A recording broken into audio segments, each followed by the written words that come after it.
हामीलाई यदि मधुमेह अंग्रेजीमा डायबिटिज भनिन्छ, यदि हामीलाई डायबिटिज भएको छ भने डायब टी भन्ने हर्बल चिया पाइन्छ बजारमा। यो पिउनाले पनि रक्तमा भएको चिनीहरू केही मात्रामा भए पनि नियन्त्रणमा आउँछ।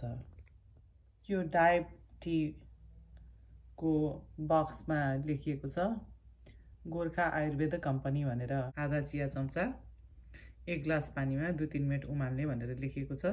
राम्रोसँग त्यही बट्टामै पढ्न सकिन्छ र यो आयुर्वेदिक औषधि पसलहरूमा उपलब्ध छ।